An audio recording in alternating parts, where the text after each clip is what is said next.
Good afternoon, welcome. Thank you all so much for joining us. I am Josh Schimmels, the publisher and CEO of the Los Angeles Business Journal, and it's an honor to host our first annual International Business Forum and Awards.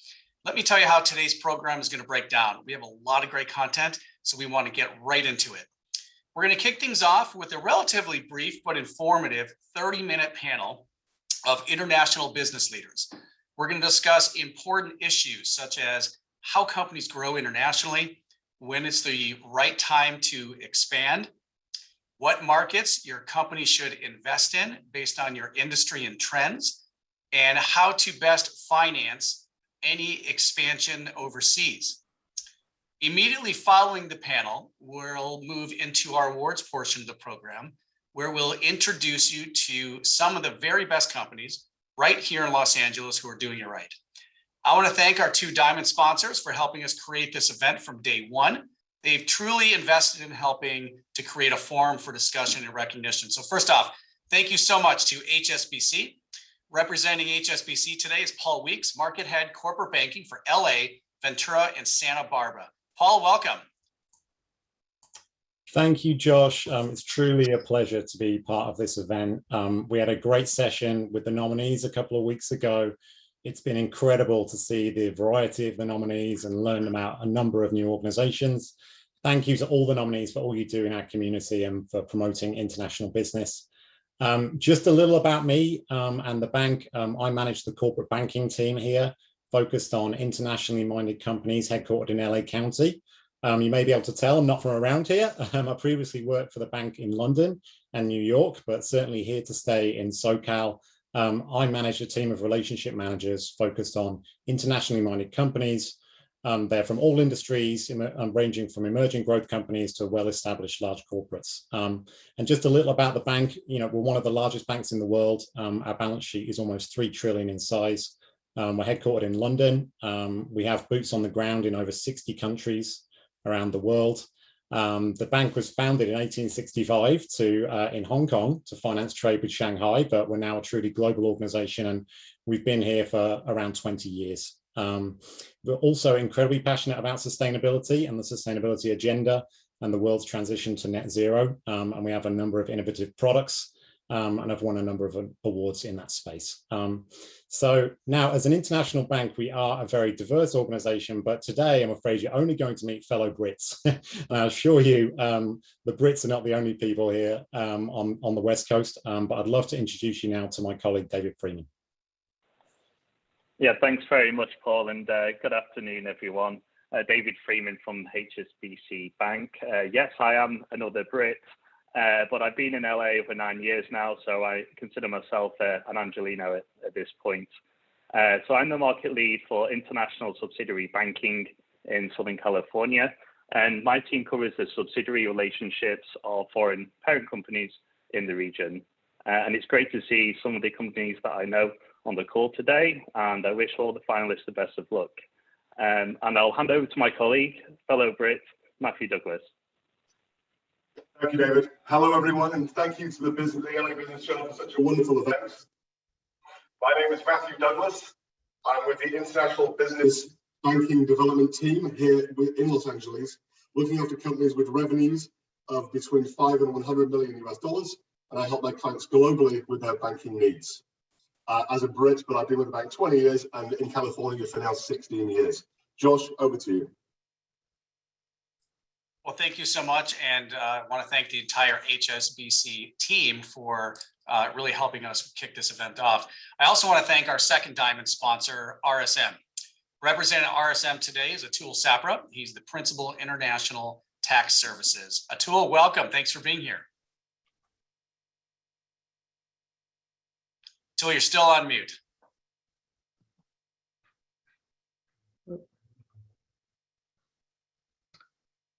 Hi, Josh, can you hear me? Yes, we can. Okay, good. It says I'm not on mute, but technology, not sure about that. Anyway, though, hey, let me go ahead and move forward on this. So yeah, RSM is really proud to support these inaugural awards. The international business community is an integral part of the LA economy, and it's really important to recognize those achievements.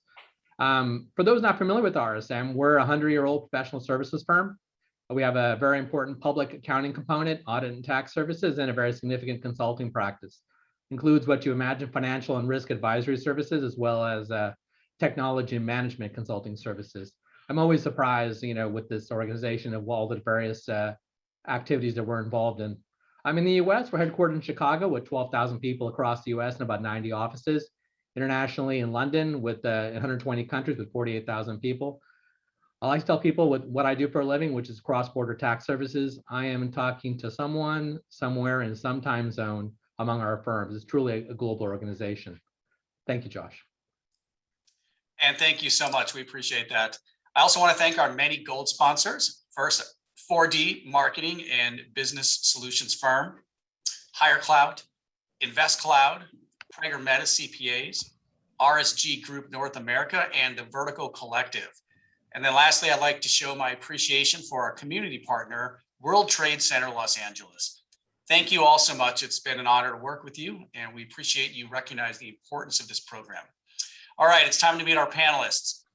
Please welcome Deborah Lodge, Managing Director, Head of Corporate International Solutions at HSBC, Atul Sapra, Principal International Tax Services with RSM, Chirag Shah, Chief Financial Officer of Cornerstone, and today's moderator, Stephen Chung, President of World Trade Center Los Angeles and COO and Executive Vice President of the Los Angeles County Economic Development Corporations. Thank you all for being here. Let's jump right in. Stephen, take it away. Welcome. Thank you so much, Josh, and thank you for the LA Business Journal for hosting this important event. There's a lot of questions that we're going to get through, and we're only about 30 minutes, so let's get right into it. As an international city, we're looking at many companies that are going internationally, and especially during this time. For our three panelists, I'm going to open it up to the whole group. Are there any common themes that you think are important to consider when a business is looking to enter a new market? Maybe a common mistake or any specific advice that you would like to give? Perhaps you can start with Deborah. Hi there, and thank you to the Business Journal for inviting me to be on this panel. And again, I feel a little bit bad because I'm yet another Brit, but I am dual passported, so I'm 50% American as well, so I think I'll get away with it.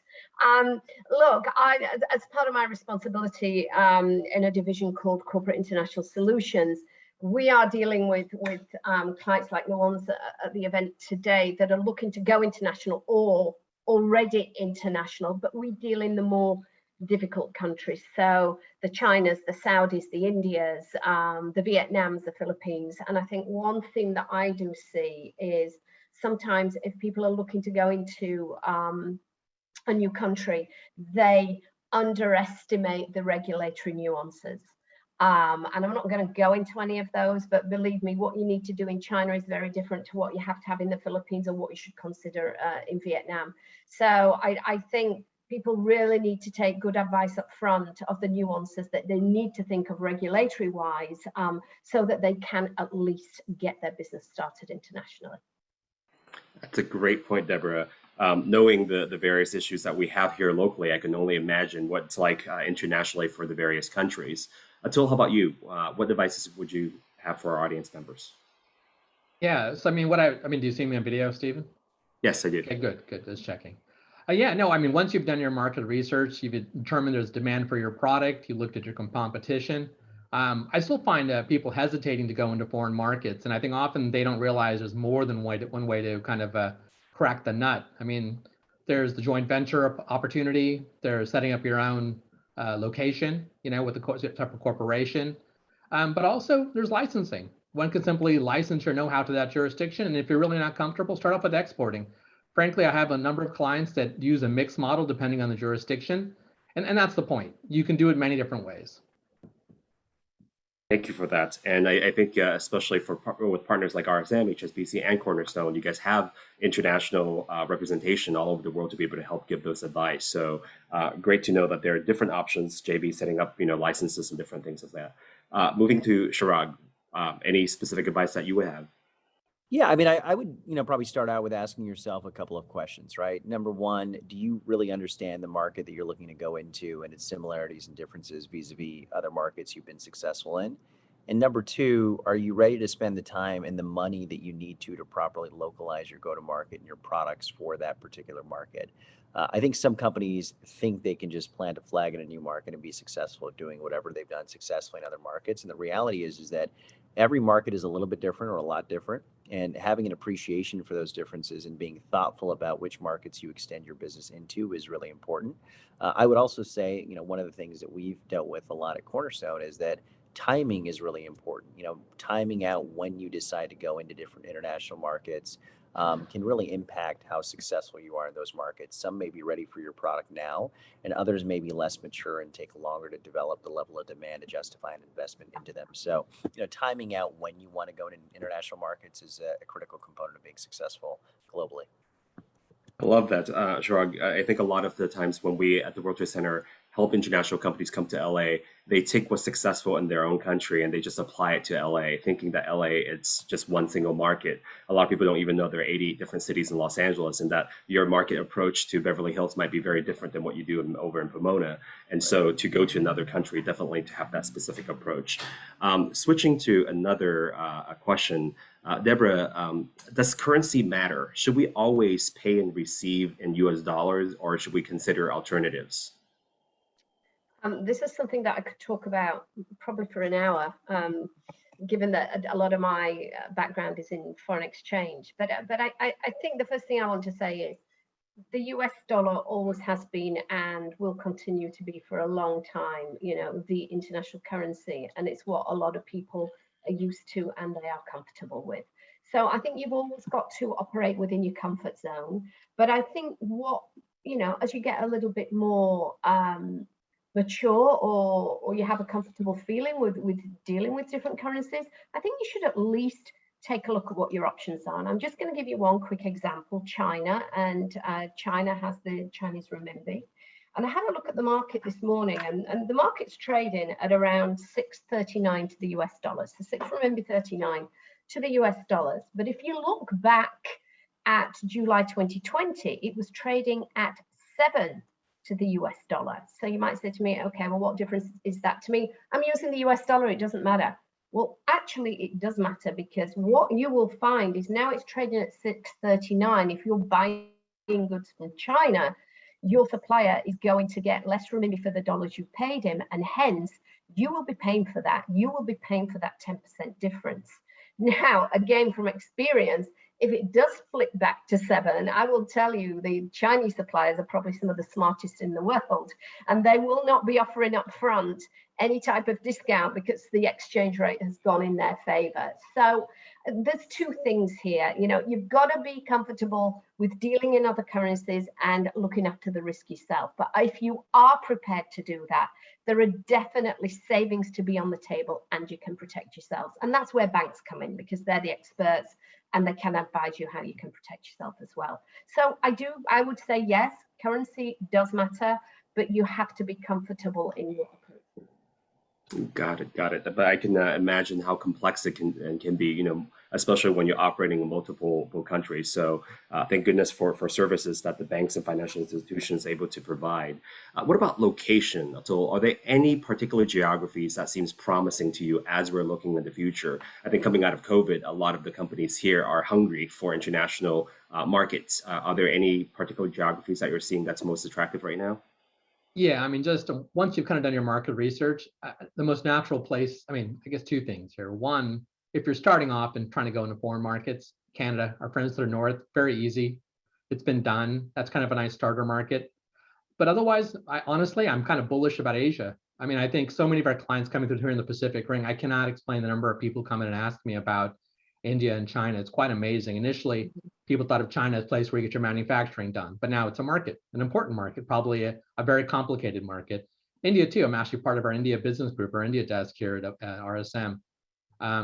Honestly, I get inquiries almost every week about that market as well. A lot of them have back office services, but it's a consumer market in itself. And if you think about Asia as a whole, the reason why I'm bullish about it is that about 2040, they're expecting global GDP, about 50% of global GDP to be located in Asia, and about 40% of a consumer purchasing power in Asia. That's anchored primarily with China and India, but that's phenomenal. So once again, if you're not in those markets, particularly for those consumers, I think you're missing out.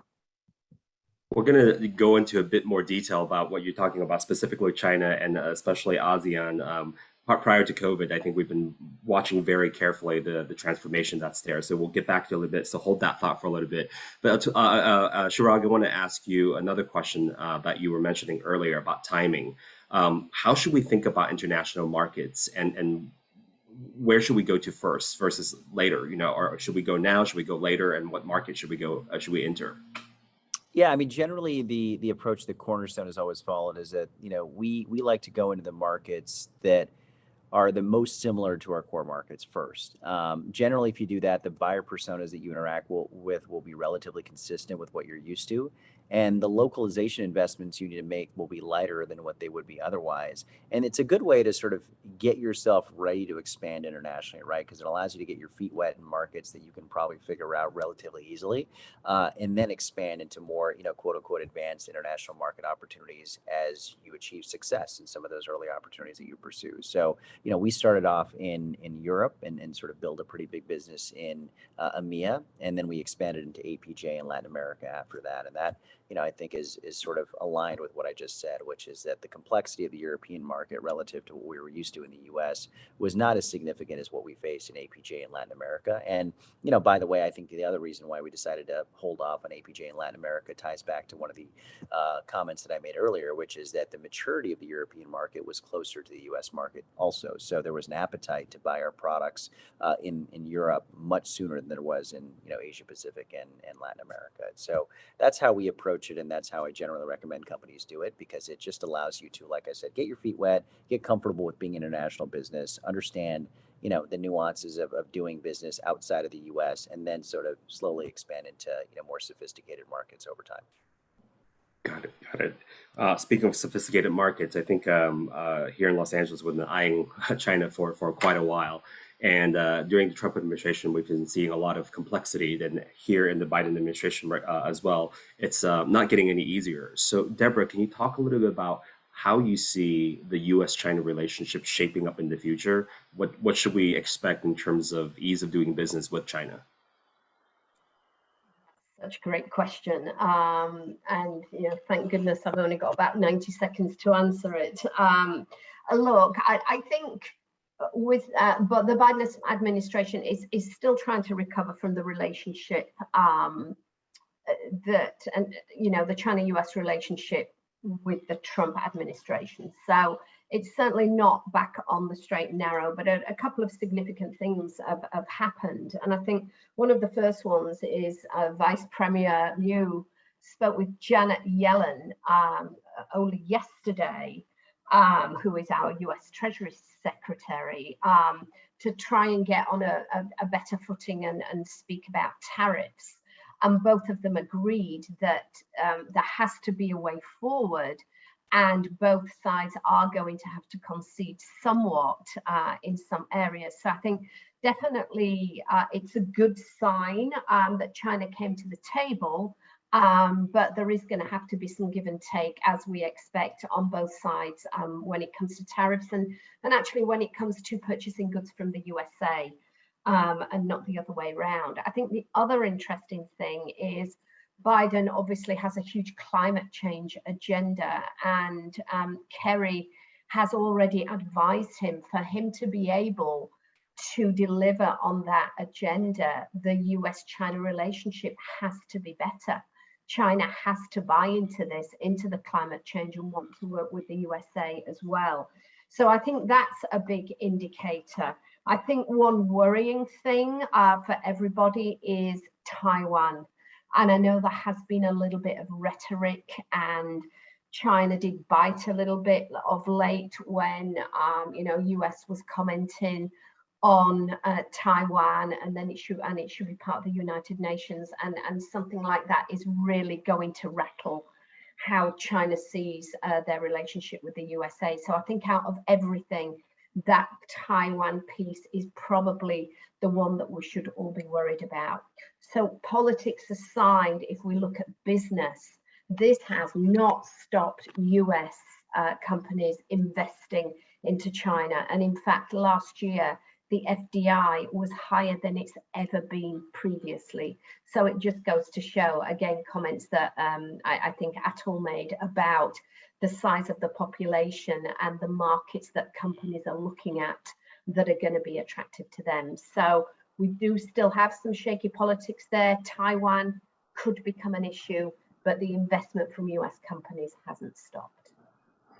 That's a great set of advice. We also, in both in Los Angeles and California, a lot of our companies are tech related. And as we're looking in the future, e-commerce is going to dominate. And as we're moving in the future, a lot of our companies are focusing on the technology side of things as well. Switching a bit, Atul, can you talk to us about what you and your colleagues are seeing at RSM are seeing in terms of digital business strategies? You know, what are you discussing with your clients? Is there a global element to this digital business strategy that they need to consider going to international markets like China and other locations? Yeah, no, it's an interesting question. You might ask, well, why is a tax guy, not that you should call me tax guy, talking about stuff like this? I mean, frankly, whenever we provide like tax planning advice, our first question always is, well, what are you doing? How do your operations work? And more foremost importance, what's your strategy? What are you planning to do?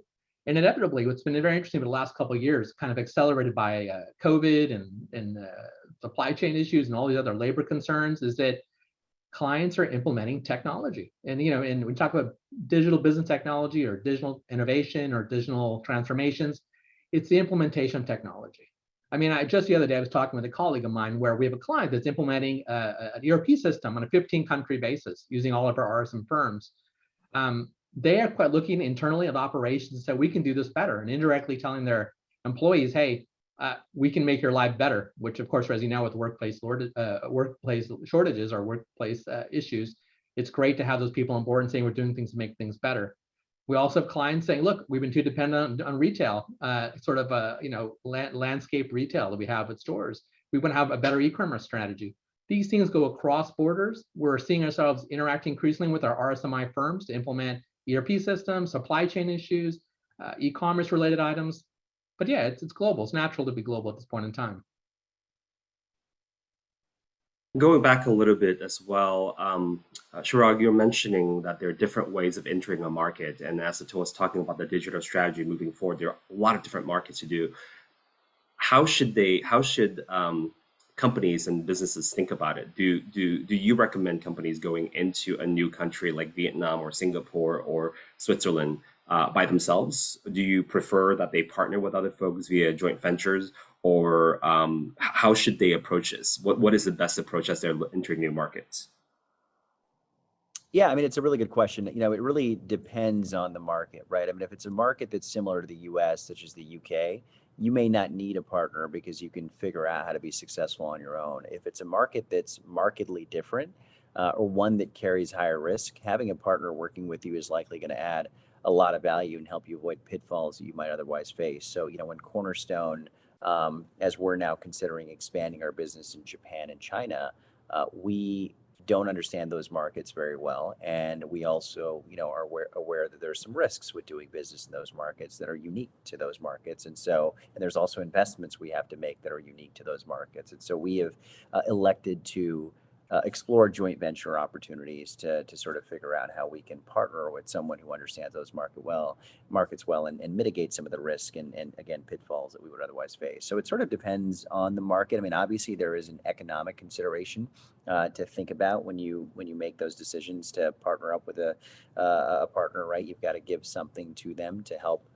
you get the support that you need. And so you want to do that thoughtfully in markets where you really need it. And, the ones that we found we need it the most in are the ones that are just very, very different from the US. That's where we really look to leverage that kind of a support and again, mitigate some of the risks that we would otherwise face. Got it. That's great. As we're looking here back in Los Angeles again, a lot of us are looking towards the ocean. After the rain, everything clears out and you can see the ocean for miles and miles. At the same time, you see a lot of ships and boats out there. And it reminds us of the relationship that, Deborah, you're talking about previously with China.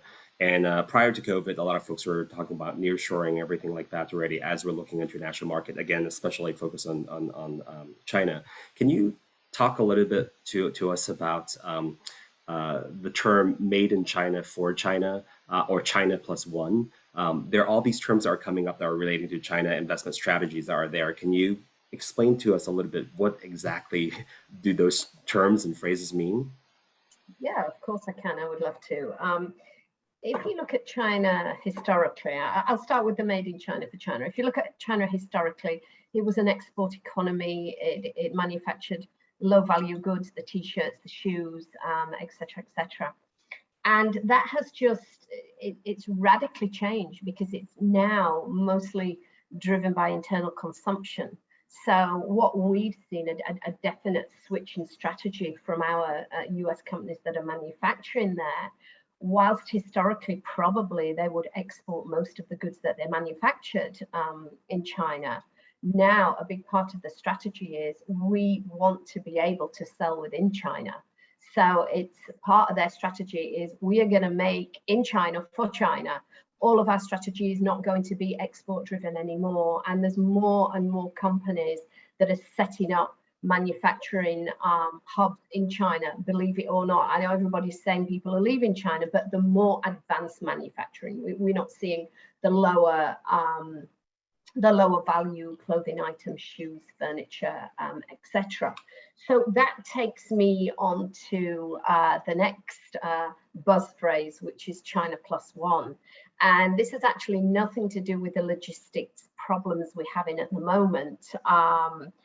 It's about companies taking a look at risk mitigation, you know, and if you have everything that you're selling made in China, you do have a risk that you tie to that one country. So I would say that, you know, a lot of our companies 3-4 years ago started saying, do we need to be looking at a plan B for manufacturing? And it wasn't pulling away from China, although some companies did, not many. It was having a plan B and manufacturing elsewhere. So some of the big you know, the countries that have really done well out of this is the likes of Vietnam, Thailand. I know Atul mentioned ASEAN before. Also, we're seeing a lot of late in Egypt. So I think that is one to watch. That's up and coming, and Indonesia as well. So the China plus one strategy is just having a plan B and looking at your risk mitigation. I'm afraid it doesn't help with the logistic problems because they all still have to come over to the US. But at least there is a plan B for manufacturing. Yeah, I think relating to that with the manufacturing, as we saw the supply chain issue all the way across the board, having some alternate solution and knowing that, you know, the labor costs in China has been increasing over the years. Those that have invested in places like Vietnam has benefited to be at least have some flexibility there. Another issue that we're facing, not only when it comes to supply chain, but also for our beneficial cargo owners and for our manufacturers, they were planning of having this just-in-time model of making sure that their product get to their client just in time. And then because of all the logistics and supply chain issues, they're now going to a just-in-case model where they have some backup. Of course, with that, we've been hearing for years about, okay, maybe we should manufacturing closer to home in the United States or in North America. So there's been a lot of talk about reshoring. Have you heard any of your clients actually making the reshoring, you know, kind of case? Have they actually done it? And what have those discussions been looking like? And this question, I think, will go to Atul. Yes, Stephen, I think Deborah said it really well. It just kind of, what's that plan B? Now, in actuality, what am I actually hearing?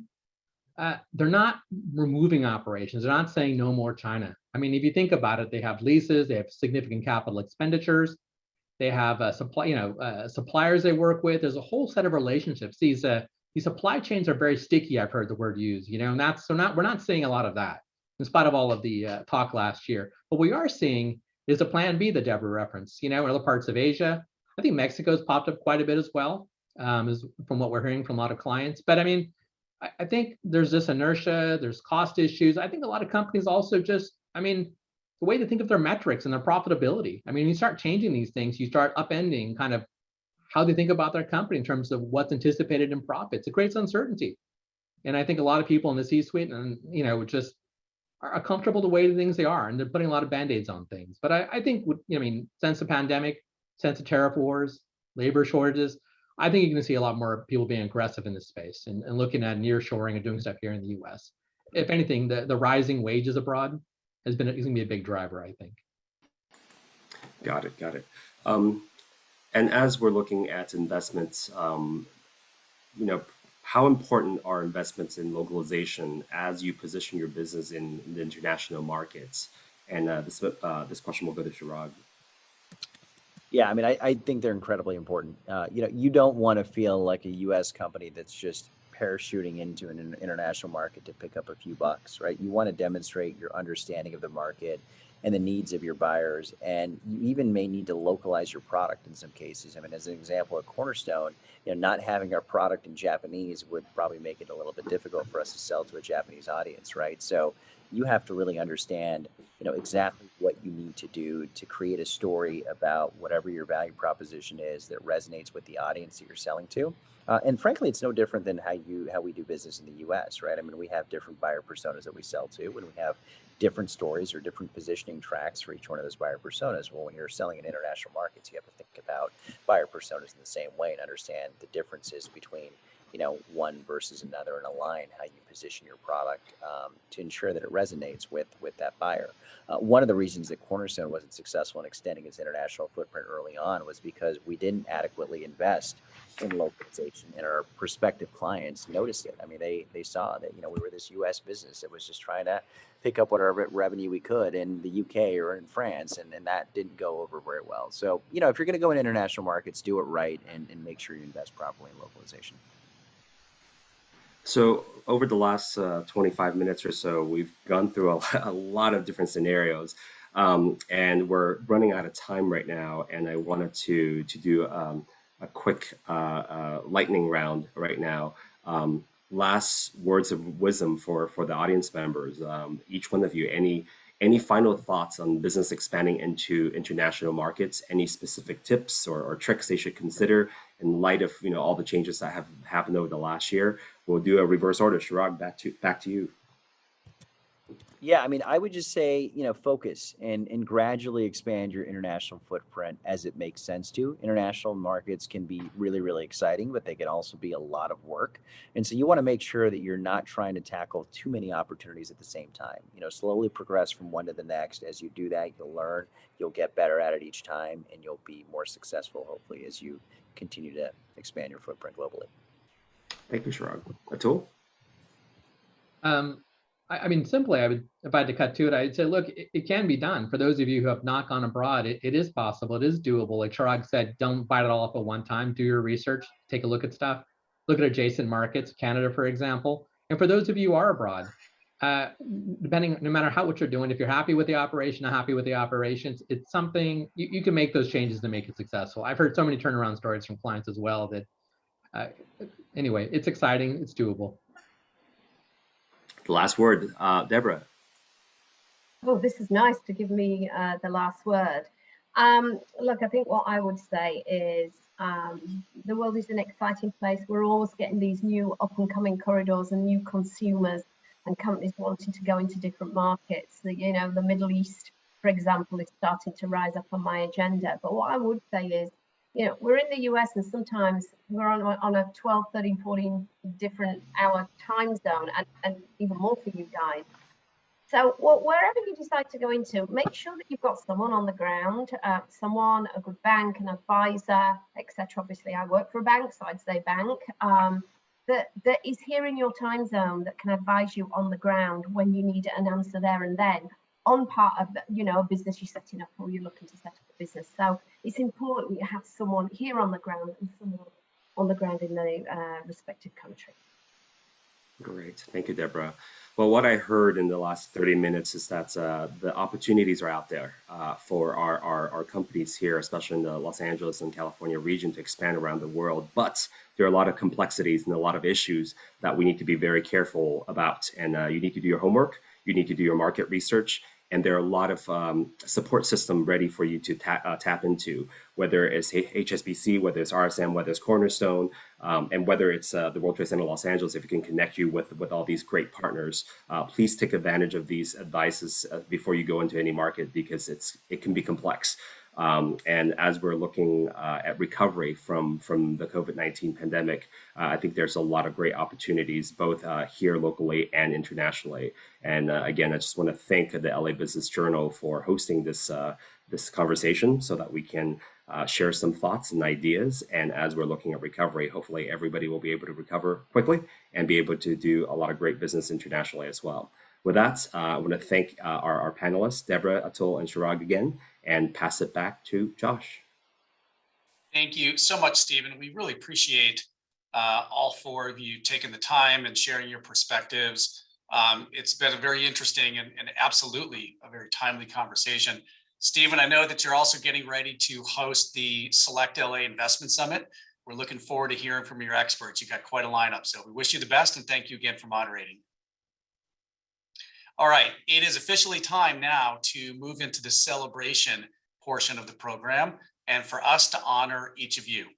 And with that, it's my pleasure to introduce the 2021 class of International Business Awards finalists. Let's take a look.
How about a virtual round of applause for all of our finalists this year?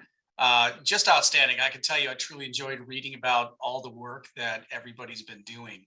All right, so we have 10 really great award categories that we're going to be announcing winners in. In addition to reading about our winners, you're also going to have an opportunity to read more about every single one of our finalists in next week's edition of the Business Journal.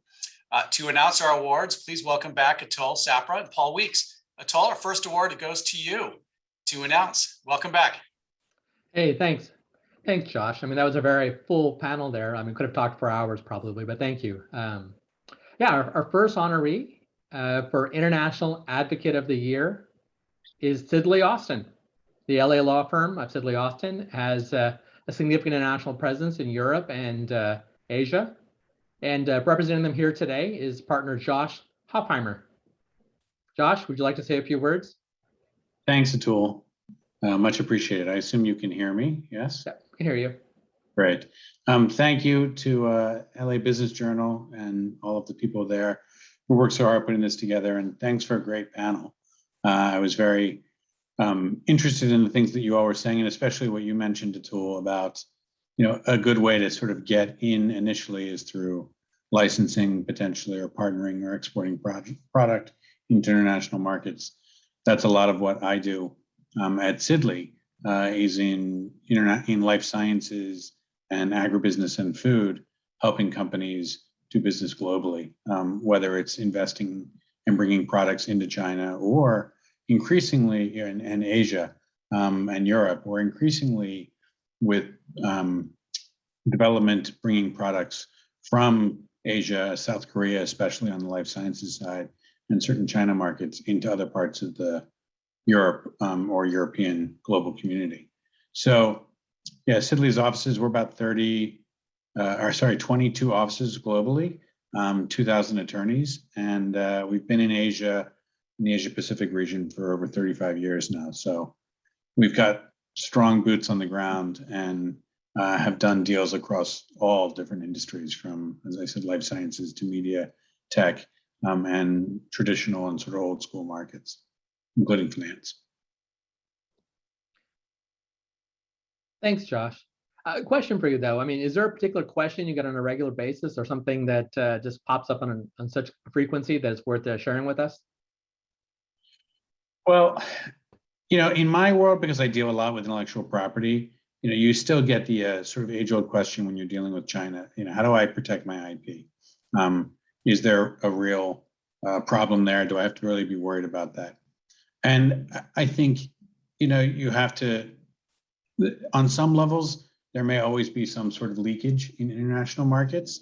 It used to be that the advice to companies was to actually try to find a partner with, if you're partnering on products, to partner with somebody that's connected to a state-owned enterprise, because people are less likely to steal from the state over there as a concern. But increasingly, the on-the-ground community, so one, the legal sort of principles and respect for intellectual property has greatly improved in China over the last 5 to 10 years. And two, the investors and the business people on the ground are getting increasingly sophisticated. And we're finding more and more private partnerships and partnerships that are backed with international money but with partnering with people sort of on the ground and with that expertise, as Deborah said, making sure you have good local advisors or people that have just been doing business in that market for a long period of time. And they're increasingly, we see them getting backed by global players, Goldman Sachs setting up funds in Asia, life sciences companies, Lilly Asia Ventures as an example, Merck with or Amgen, sorry, a company here with their big partnership with Beijing in the life sciences space. So there is much more increasingly direct partnerships, but it is important to do those with people that have experience on the ground. Thank you, Josh. Well, thank you for that. And going into our second award, Paul, welcome back. Thank you, Josh. Much appreciated. So the next award here will be for Private International Company Emerging Business. And I know this was a very competitive category. So huge congratulations to Beyond Limits, who are the winner of this particular award. They use their cognitive AI solutions to optimize operations and boost efficiency and productivity for corporates. I know their advanced technology was in part developed at Caltech's Jet Propulsion Laboratory for NASA space missions, which is very exciting. And representing Beyond Limits is Chief Human Resources Officer Mario Portugal. Mario, we'd love to invite you to say a few words. Awesome. Thank you so much, Paul. And I'm honored to accept this award on behalf of Beyond Limits, and really on behalf of our leadership team and our employees. Really want to thank the Los Angeles Business Journal for recognizing our company as an innovator in the international business community. Beyond Limits was actually started to deliver industrial grade innovation at enterprise scale to the world's most demanding industries. And we're excited to bring cognitive AI products and solutions to the industries that matter the most, the industries that touch millions of people's lives, such as energy, healthcare, and financial services. When I joined Beyond Limits almost 4 years ago, I remember some of my early conversations with our founders, AJ Abdelat, our CEO, and Dr. Mark James, our Group Technology Officer. And one of the things that attracted me to the company and really rings true still to this day was our mission, which is using AI technology to augment and improve the lives of humans across the globe. From then until now, it's been an amazing journey to see our company scale from just a couple dozen employees to being able to close our Series C funding round last year, which, as you can imagine, in the middle of a pandemic was not easy. We've also expanded recently across Asia, Europe, and the Middle East. And I'm really looking forward to what's next, not only for Beyond Limits, but also for the potential that AI technology has to drive business innovation and transformation. So thank you all. Thank you, Mario, and congratulations again. If you wouldn't mind hanging on for a second, something that stood out in your nomination was how diverse the company's team of engineers are. Can you touch a little more on how that's benefited the building and deployment of your technology? Absolutely. I mean, I think diversity is a core fundamental that every organization today is really taking a look closely at and making sure that their organization has initiatives and different things moving forward. Diversity allows people to come together, right, from different walks of life, different backgrounds, and really innovate. It's hard for folks to innovate without having different perspectives in the room. And really our goal is to bring people in that will allow each other to collaborate and innovate and think about things that they wouldn't be able to think about individually. I always like to give the example when you come into our offices, which unfortunately we've been remote for a little while, but when you do come into our offices, all of our offices, the walls have whiteboard paint. And what that does is that allows our engineers and our scientists to come together and brainstorm in real time. And really that innovation is what has driven us to this point and has allowed us to become one of the leaders in AI. So we're super excited. And again, diversity is a key part of that. Thank you so much, Mario, and congratulations again. Atul, back to you for the next award. Thanks, Paul. The next award will be for private international company, mid-sized business, and the honoree is GumGum. GumGum is disrupting the global digital advertising agency with their accredited contextual intelligence solutions, which focuses quite relevantly and quite timely on protecting personal data. This year, they secured another round of financing of $75 million of investment, which is a great confidence boost and really an honor to have them here today. With us today specifically is GumGum CEO, Phil Schrader. Phil, can you say a few words? Yes, thank you so much, Atul. We really appreciate it. Not only just the nomination or being a finalist, but winning. So thank you all so much. And on behalf of all of the GumGummers across the globe, we thank you for the recognition and the acknowledgement. We're super excited. We've been hit with this crazy pandemic. And for our business, what that's done is it's pointed all these eyeballs more so into digital environments faster than we've ever seen. And with that is so much exciting opportunity. But there's a lot of risk there too. And one of those risks is what we're seeing in governments across the world is this personal data issue. And for us, it just provides a good opportunity for technology and contextualizing and understanding a digital environment and making that the baseline for how we help advertisers, create experiences for consumers and shift away from that use of personal data. And so it's been so exciting, for our company and for all the GumGummers and our clients to just continue to see so much, excitement around our solution and so much passion around just this commitment to changing how we've, going to reach our targeted consumers and being more thoughtful in how we do that. So appreciate the recognition and congrats to everyone on the call and all the other finalists. Some really great companies we were able to spend some time with on that pre-meeting with all of them, and that was really awesome. So thank you so much, Atul. Yeah, thanks, Phil. I also did enjoy that earlier meeting. Everyone was so enthusiastic and all these different stories about people and companies doing business across borders. It was really it's exciting. It was inspiring, and it was really fun to be a part of that. But hey, I am curious though. I did read up that you have an acquisition this year of a company called Just Premium. Yeah. That it kind of expanded your global presence. So I mean, what's the rationale for the acquisition? I'm sure it's a good one, of course. Yeah. and also, how does global fit into your business strategy? Like, how does it fit in? It's a great two-question parter. I'll start with the first part. We were really excited. We made our first acquisition earlier this year with a company, as you mentioned, Just Premium. And that took our already international presence, in which we were in Japan and in the UK, and then further expanded that into the rest of major European countries, as well as starting to kick our heels into the Latin America market. And so with that, what we did was we had gone, similar to what we heard the panelists say, like Chirac say, we did the boots on the ground. We went into the UK and we put resources and built a team. And we did that in Japan. We found a consultant who helped bring us in Japan. And what we found was that with everything going on and the push around privacy and the push around this opportunity to help technology advance at a greater speed, the expansion globally was just necessary, right? We want to continue to service our global advertisers, and we want to continue to service our consumers and all of us as, consumers of digital content. And so we want to be able to share that technology with the world and help create a better, more thoughtful way in which we bring advertising or those experiences to the consumer. And so Just Premium's business, very similar to what we had built in those other markets. So it was very complementary. It was all growth.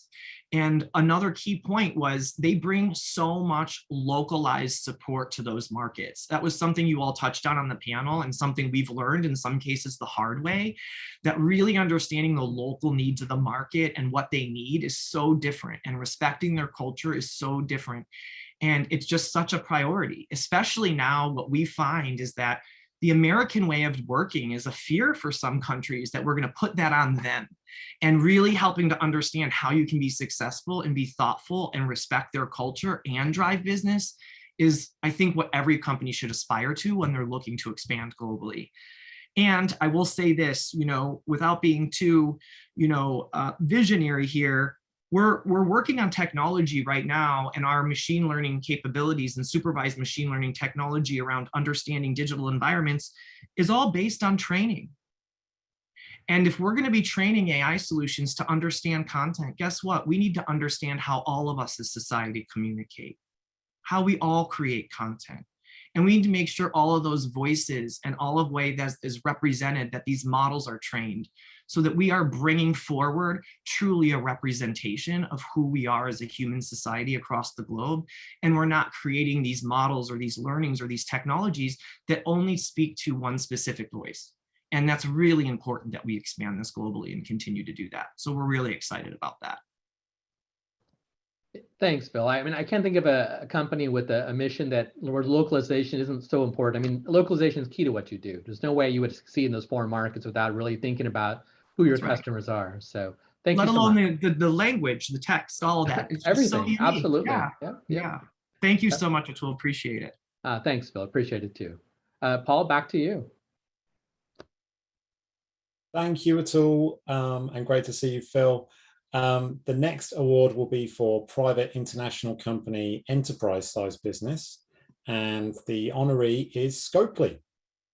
Scopely are one of the fastest growing independent mobile games companies today, and now have more than 1,000 employees across the globe. I know in the past year, they've doubled their LA footprint and also opened new sites across Asia. So huge congratulations to Scopely. I've learned that unfortunately Scopely were unable to attend today's program, but you can learn more about them in next week's issue of the Business Journal. So Atul, quickly back to you. Thanks, Paul. The next award will be for Community Investment Champion of the Year, and the honoree is East West Bank. For the last 2 years, East West Bank has increased their community investment and contributed over $6.3 million to organizations supporting communities that were greatly impacted by the pandemic and racial injustice. So with us today is CFO Irene Ho. Irene, I'd like to invite you to say a few words. Thank you, Atul. Thank you, LA Business Journal, for hosting this event, and congratulations to all the finalist companies. It's a pleasure to be with you all here today and participate in the International Business Forum. East West Bank was founded in 1973 in Chinatown with the mission to help underbanked Chinese Americans. Today, East West Bank is a $60 billion asset commercial bank headquartered in Pasadena, with operations and branches throughout the US and also in China and in Hong Kong. On behalf of East West, I'm honored to accept this award as a Community Investment Champion of the Year. This recognition means a great deal to us. It's been a guiding tenet for East West to support the underserved communities that we do business in. Thank you for this recognition for East West Bank. Irene, just one more question for you, though. I mean, given the size of the bank and how busy everyone is, how do you formally make it a priority, community investment or community? How do you make it a priority inside? Is it part of the culture?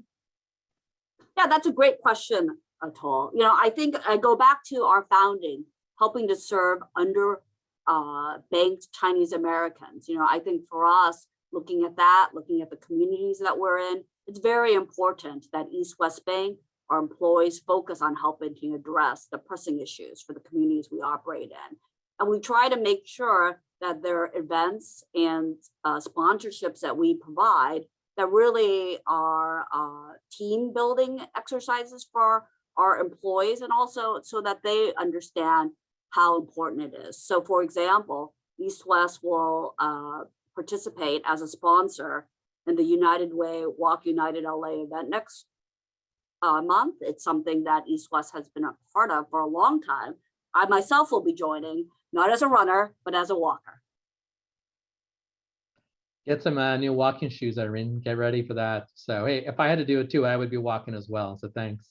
Thank you for coming today. Paul, back to you. Thank you, Atul. The next award will be for Public International Company of the Year, and the honoree is Beyond Meat. Now, Beyond Meat have pioneered plant-based meat that looks, cooks, and tastes like its animal counterpart, while being better for people and the planet. I'm sure many of us know them and have eaten their products. The products are available in almost 120,000 retail and food service outlets in over 80 countries. So representing Beyond Meat today is Luby Katua, Head of FP&A and Investor Relations. Congratulations, Luby. Thank you very much, Paul, and thank you to LA Business Journal for this awesome recognition. It's an honor to accept this award on behalf of Beyond Meat today. For those of you who are maybe not as familiar with our company, Beyond Meat is a global plant-based meat company focused on finding a way to deliver a great tasting and environmentally friendlier protein to the center of consumers' plates. We believe this mission is not just important, it's increasingly not optional. You know, as a global society, we simply have to find a more sustainable way to satisfy our growing demand for protein. Consider that under current industrial meat production processes, we devote roughly 80% of all agricultural land to livestock production. We consume nearly 30% of the world's fresh water supply. We emit about 15% of all man-made greenhouse gas emissions. And we harvest about 70 to 80 billion animals each year for food. When you add to that growing human health concerns associated with overconsumption of animal protein, it becomes pretty clear that alternative options are needed. So here at Beyond Meat, we believe that by working on a single solution, namely changing the source of the protein at the center of our plates, we can address concerns around 4 particularly challenging issues of our time. That's climate change, natural resource conservation, human health, and animal welfare.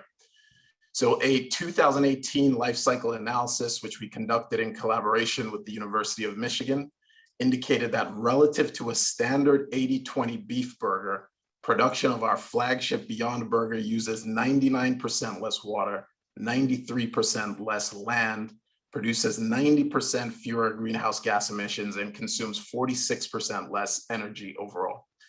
In addition, our products typically contain significantly less saturated fat than their animal protein equivalents. They have no cholesterol. They're made without the use of GMOs, hormones, or antibiotics. Now, the only way we're going to make a truly global impact, however, is to create products that are universally loved by all consumers. And we're investing substantial resources to turn our ambitious goals into a reality. So we believe we're on a critically important mission, and we invite all consumers from meat eaters to meat reducers to full-blown vegans to join us on our journey and to go beyond. Thank you. Thank you so much, Luby. That was a fantastic summary. And actually, the question I was going to ask you was around your social impacts and sustainability efforts, but I think you pretty much covered it there. It's really clear how important it is to you guys. And I mentioned at the top how much of a focus it is for us at HSBC as well. So many congratulations again. And back over to Atul for the next award. Thank you.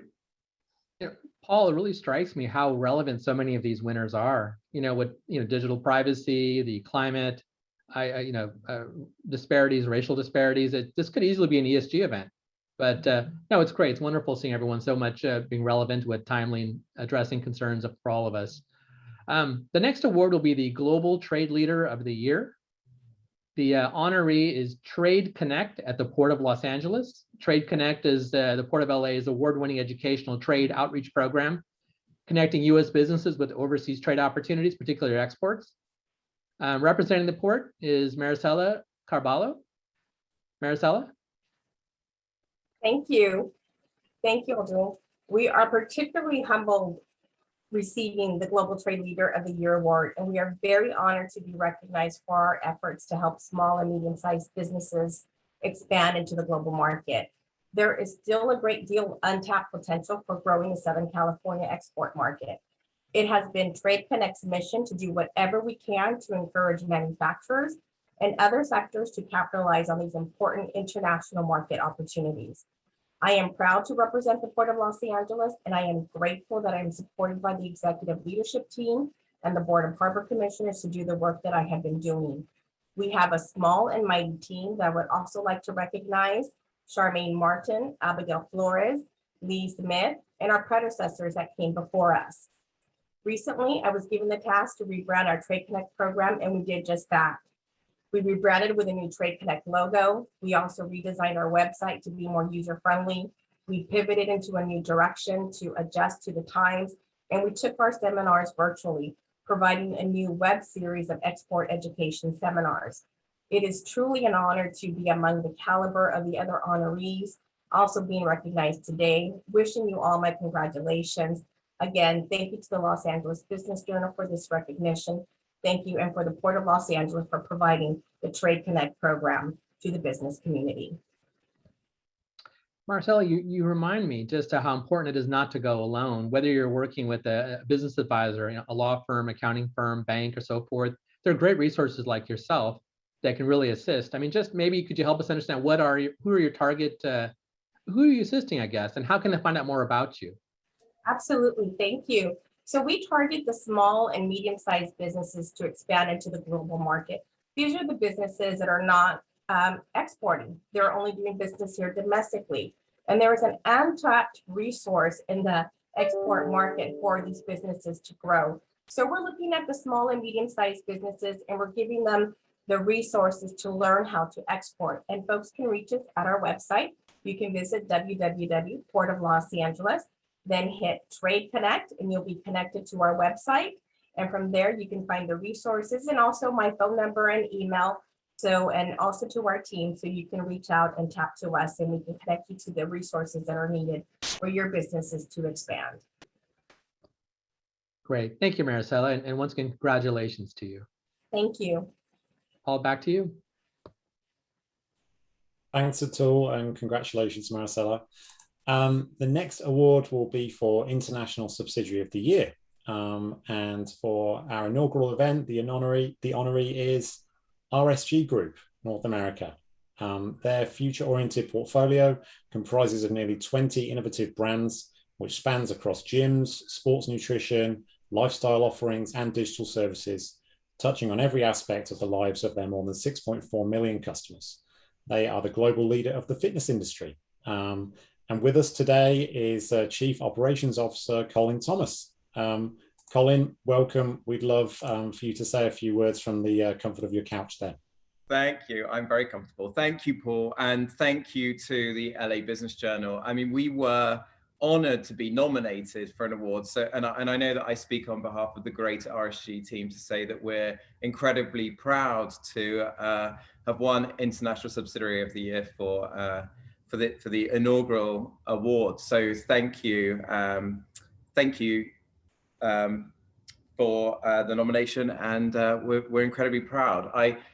I guess my first thank you has to be to our owner and founder, Raina Shala, who sets the vision and culture for our company. A second thank you has to be to Sebastian Schoep, who he's disappointed he can't be with us today, but he's out looking for more sites. Sebastian is our president and CEO of North America. He, along with Raina, has done a great job of establishing the culture of our company here in the US.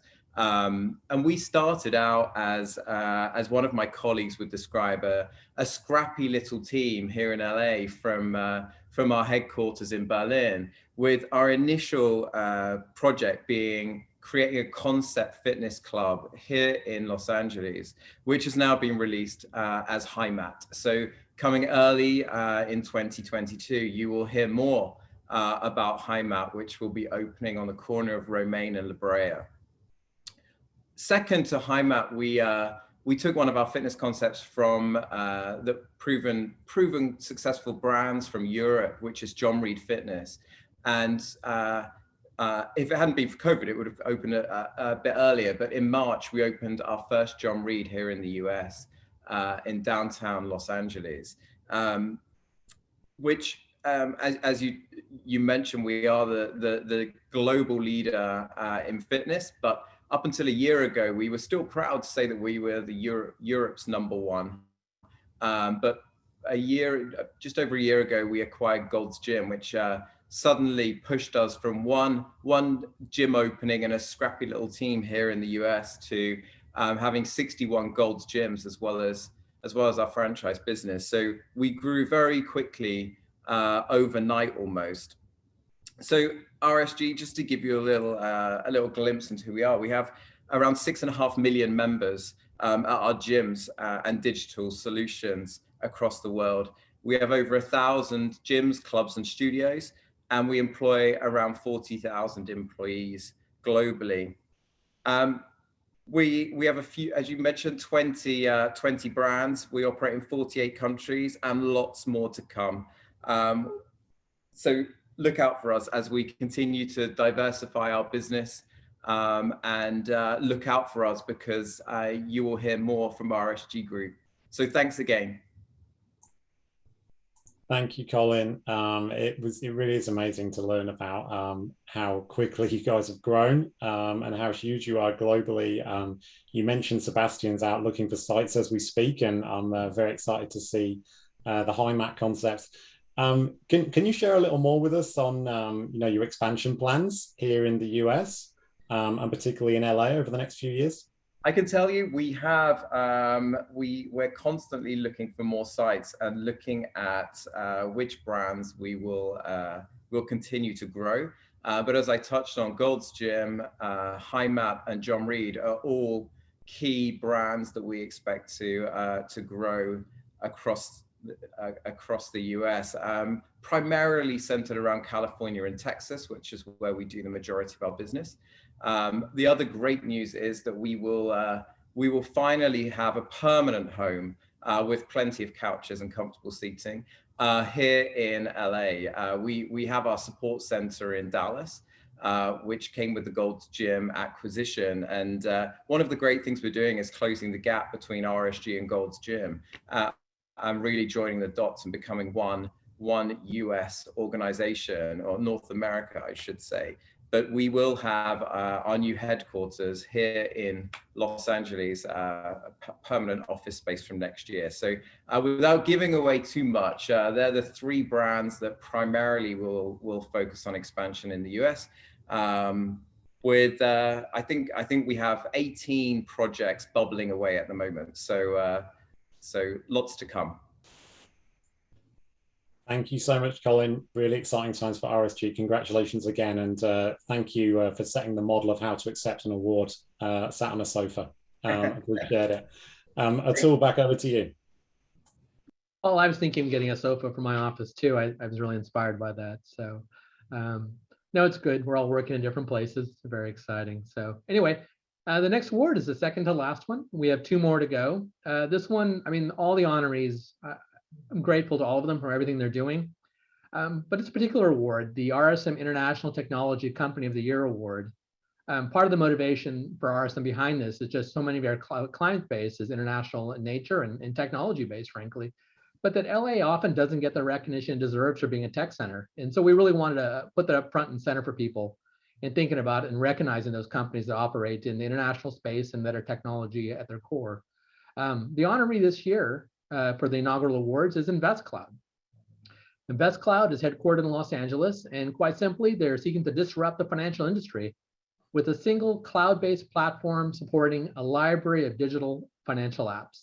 With us today is the Global Chief Marketing Officer, Mark Trousdale. Mark, can you give us a few words or share with us more about the company? Yeah, thank you so much. So as you said, I'm our Chief Marketing Officer. I actually look after business development in EMEA. And while I am at our lovely headquarters in the Pacific Design Center at the moment, I actually live in London. So I'm the one usually getting to make the joke about, despite my accent, I actually live here. But in seriousness, we couldn't be prouder to participate in the LA Business Journal's inaugural International Business Forum and Awards in the company of other really great corporate leaders who are investing heavily in Los Angeles and globally, like we are. We were founded 11 years ago in a Los Angeles garage, or as our beloved English CEO likes to say, garage. But we are a global company specializing in the digital transformation of the financial industry with a single platform for client communications, client management, planning, and financial product selection and execution, amongst a number of other things.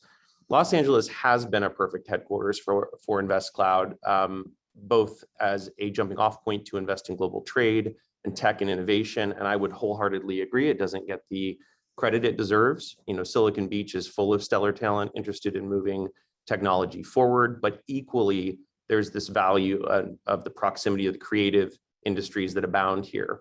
And we are a design-first company. We have a behavioral science, a design agency, and that creative talent has been absolutely crucial to achieving our unique vision and approach to financial technology. But we're definitely not just Californians. We're an international bunch. 3 of our 6 founders are English, 1 is Spanish, and at nearly 2,000 strong now, we have over 25 offices all over the world beyond Los Angeles, from New York to London, Geneva to Singapore, Hong Kong to Sydney, and Venice to Tokyo. Investors with over 20 million accounts representing over 6 trillion in assets rely on our platform every day in over 40 countries worldwide. So it is with great pride and gratitude that I accept this award for the International Tech Company of the Year on behalf of our visionary CEO, John Wise, and the rest of the team. I agree with some comments said earlier that it is absolutely only with diversity of experience and opinion that we drive our species forward and that we drive our innovations forward. And in the corporate field, that absolutely requires looking globally. So, we will continue to focus internationally in terms of advancing how we contribute to the economy, and we'll continue to do it with great gusto from our headquarters in the City of Angels. The last thing I'll just say is, we are hosting actually a special live launch event on video stream tomorrow. If any of you are interested, it's happening at 10 a.m. Pacific. You can find it on investcloud.com right at the top, or our LinkedIn. But thank you again very much. And, congratulations also to my great fellow honorees. Thank you, Mark. Hey, I'm curious though. I mean, first of all, back to the local Silicon Beach, there's this great ecosystem that's grown here in the last 20 years or so, right? It's amazing. But you're right, the creative talent's an important part of that. I'm curious, when we heard from Gum Gum and earlier from Cornerstone, they talked about localizing their product, the importance of that. How does that play into what you do? It is extraordinarily crucial. I mean, there is absolutely, as was said earlier, there's the cultural, sometimes the linguistic, the language aspects that you have to be mindful of, which is why we end up hiring a lot of local talent. And we've done that as we've expanded globally, although, myself being an example, oftentimes we'll send someone who is part of the kind of original team to go and bear the torch and help make sure we're doing things consistently for our clients' benefit.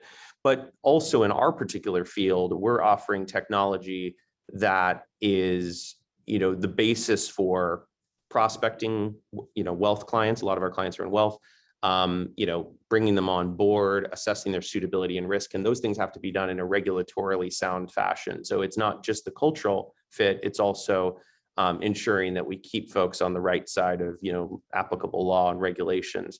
So I couldn't agree more, more violently with with the need to localize. And it's something that we use local talent from the industry, local legal and regulatory experts. Several of us have talked about partnership and the right partners. That's a big part of it too, but absolutely couldn't agree more. Great. Thank you, Mark. Once again, congratulations. Paul, back to you. Thank you, Atul. Congratulations, Mark and InvestCloud. Well, this is the final award for today's program. I mentioned earlier in the program how passionate we are at HSBC about sustainability and the transition to net zero. We have committed to investing up to $1 trillion into sustainable finance globally by 2030, as well as making our own operations net zero by that time. And so I'm really delighted to be able to award the inaugural HSBC Sustainable Company of the Year Award to CHG Meridian.